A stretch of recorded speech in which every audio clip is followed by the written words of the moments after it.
waba se wisiga amavuta y'ubwoko bugiye butandukanye cyangwa ibirungo bigiye bitandukanye ariko n'ubundi uruhu rwawe rukanga guhehera cyangwa kumera uko ubishaka?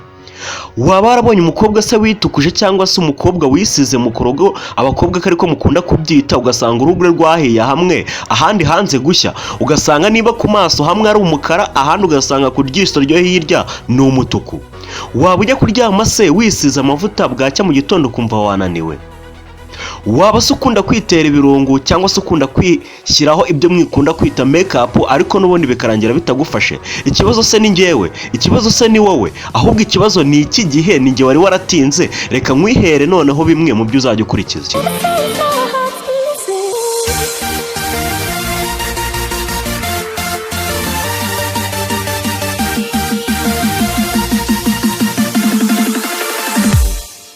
Yes ladies and gentlemen, nkubwira uti ni ngangare nganje mu ngaye magare nza bishobishangare bakaba intarushira bwoba abandi bakaba arama irya kabyiniriro ngo tsanka bakaraza bo kwa Gihanga ngoma ijana. Yes lady know my people, ladies gentlemen, reka nze noneho nkwihere uburyo bugera muri butandatu nkugira n'inama nkubwira ku bintu bijyanye n'amavuta yo kwisiga. Iki ni cyo cya mbere rero kibijyanye no kwisiga no kugira ngo uruhu rwawe rubashe kuba rwagaragara neza mu buryo bugiye butandukanye. Are you ready? Nimba uri ready rero wamaze gukanda subscribe kugira ngo tugendane ibintu byose byamaze no kurangira.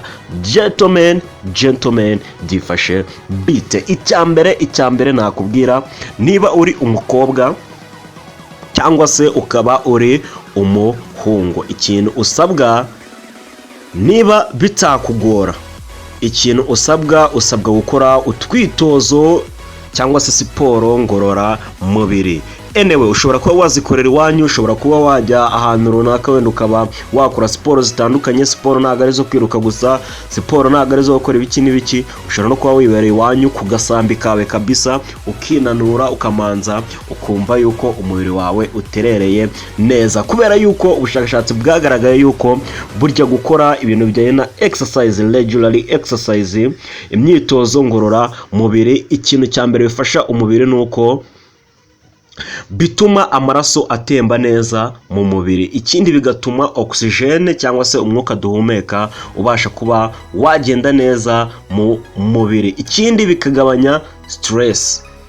Yes, imyitozo rero cyangwa se siporo zigabanya stress kandi nanone bikongera kuba umuntu yabasha gusinzira neza. Uzarebe uyu muntu yakoze siporo agakaraba neza fresh, iyo uryamye uba wumva yuko ibintu byose birimo neza fresh. We mukobwa rero cyangwa we muhungu, niba wisiga amavuta ugasanga ibintu byanze uruhu rwawe n'ubundi rwagumye gukanyarara, iyi ni intambwe ya mbere ishobora kuba yagufasha kuba uruhu rwawe rwamera neza fresh. Intambwe ya kabiri rero ishobora kuba yatuma umuntu amera neza fresh ni ukuryama kandi ugasinzira neza fresh. Buriya kuryama ngo umubiri wacu ukenera byibuza amasaha ari hagati ya 7 n'amasaha 9 dusinziriye, turyamye tumeze neza fresh. Kubera yuko impamvu bakubwira ni ukuryama hagati y'amasaha 7 n'6, ni ukubera yuko uruhu rwacu ari cyo gihe ruproducinga cyangwa se ruvubura cyangwa se rubyara icyo bita collagen cyangwa se proteine. Izo proteine rero nizo zifasha uruhu rwacu kuba rwahehera, kuba rwamera neza. Iyi nayo n'indi ntambwe rero yagufasha mu gihe urimo urisiga amavuta ukajya uyikurikiza. Ladies and gentlemen, indi ntambwe rero ya gatatu, intambwe ya gatatu ni ukoga. Birumvikana uti koga gute rero? Woga gute? Woga ryari? Nicyo kibazo rero kiba gisigaye. Hari igihe woga mu gihe kitari ngombwa, gusa uyu munsi ngiye kukubwira igihe cyiza noneho cyo koga. Buri gihe cyiza cyo koga cyane cyane ku bakobwa. Abakobwa my guys, niba ujya kuryama ukaryama umaze kwitera make-up, umaze kwitera ibirungo, ndakubujije. Buri gihe kuryama ukishyiraho make-up, ukitera ibirungo, ukigira ukuntu ukisiga amavuta, buriya ntabwo ari bibi bya danje.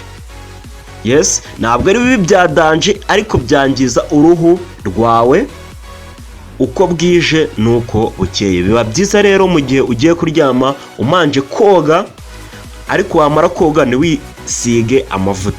Niba woze oga wihanagure fresh ubundi uryame utisize amavuta, kubera ko buri kuyasiga nikagenda gakurura imitsi yawe ugasanga uruhu rwawe rurakanyaraye, uzi ngo uruhu rwawe ahubwo urimo uraruhereza uburyo bwo kugira ngo ruherere. Mukobwa rero igihe ugiye kuryama karaba, kubera yuko n'ubundi bikura ku ruhu bacteria cyangwa se udukoko dutoya. Ikindi nanone bigatuma ya mavuta wisize mu gihe cy'amanywa ava ku mubiri wawe. Niba ugiye kuryama rero ibuka gukaraba mu maso n'ahandi hantu hagiye hatandukanye uba wisize makeup, wirinde kwisiga amavuta ugiye kuryama. Ikindi kintu cya kane uba ugomba gukora kugira ngo wisige amavuta ndetse n'uruhu rwawe rugume kumera neza, amavuta ari yose wakoresha. Icya gatanu, icya kane ugomba kunywa amazi.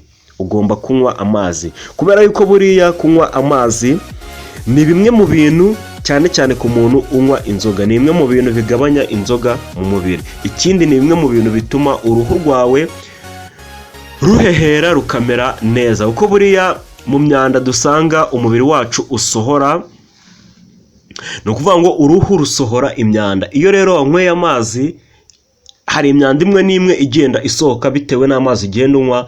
Uko rero wabize ibyuya bigatuma uruhu rwawe rubasha gusohora imyanda runaka. Uko gusohora imyanda rero mu gihe wanyweye amazi bigatuma uruhu rwawe ruhehera neza cyane, ibintu byose bikagenda neza fresh. Ikindi kintu cya gatanu rero twihuse, kwambara imyenda irimitinga cyangwa se ishyiraho umupaka n'izuba. Hari imyenda twambara igiye itandukanye ariko ugasanga iyo myenda ntago ibasha gutuma izuba rikora icyo bita reflection bending. Izuba ribasha kuba ryasubira ryakubita ku mwenda wawe ubundi rikabasha kuba ryahita risubirayo. Ugomba kumakinga sure neza yuko rero imyenda wambaye ari imyenda izarimitinga izuba. Niyo mpamvu akenshi na kenshi ku bigo by'amashuri uzasanga abanyeshuri bakunda kubambika imyenda hejuru isa nk'umweru, kubera yuko iriya myenda iyo urumuri rukubiseho ruhita rusubirayo. Kandi ni ukuvuga ngo iyo noneho ruje rugasanga umwenda wambaye ntabwo uri bukore reflection cyangwa se bending, izuba ribasha kwinjira. Iyo ryinjiye rero rigakubita ku ruhu rwawe, uruhu rwawe rubasha kuba rwakanyarara. Ubu nabwo ni ubundi buryo rero ushobora kuba wakoresha. Ubundi buryo rero wakibaza ngo ese ni byiza kwisiga amavuta nijoro? Icyo ngicyo namaze kukibasubiza, ntabwo ari byiza kwisiga amavuta nijoro igihe ugiye kuryama. Gusa hari igihe cyo kwisiga amavuta nijoro. Icyo gihe rero ngo ni ikihe? Igihe ugomba kwisiga amavuta nijoro, ahangaha ni ku muntu ufite uruhu rwumye. Umuntu ufite uruhu rwumye rukanyaraye rudahehereye ushobora kujya kuryama kabisa ukisiga amavuta. Gusa umuntu ufite uruhu rworoshye nyine wakurikije izi ngamba neza, ntabwo ari ngombwa kwisiga amavuta nijoro igihe ugiye kuryama. Niba rutumye rero si ngombwa wikirirwa wirushya wisiga amavuta igihe ugiye kuryama. Ladies and gentlemen, rero mu kindi gice noneho nzaza nkubwira uti ese nahe mavuta meza yo kuba wakoresha, cyangwa se nahe mavuta akora umuti, nayahe mavuta yatuma umubiri wawe umera neza, cyangwa se umubiri wawe ukeneye ayahe mavuta. Ni ibihe bintu rero bigiye bitandukanye nzakubwira igihe cyiza n'uburyo bwiza rero bwo kwitaho nk'umukobwa cyangwa se nk'umuhungu mu biganiro bizagenda bikurikiraho bigiye bitandukanye. Iyi ni Hozaho update, ni Hozaho TV. Ladies and gentlemen, aho waba uherereye hose rero ushobora kuba wakanda subscribe uko tuzagenda tukugezaho ibiganiro byinshi by'ubwenge byungura bigiye bitandukanye tukugira inama kugira ngo ubashe gutunga umubiri mwiza kandi uzira umuze, bitewe n'uko umubiri wacu ukeneye ibyiza kugira ngo umere neza, twirinda indwara zigiye zitandukanye. Ladies and gentlemen, rero kanda subscribe kugira ngo tuzabane mu kiganiro gikurikiraho. I love you so much.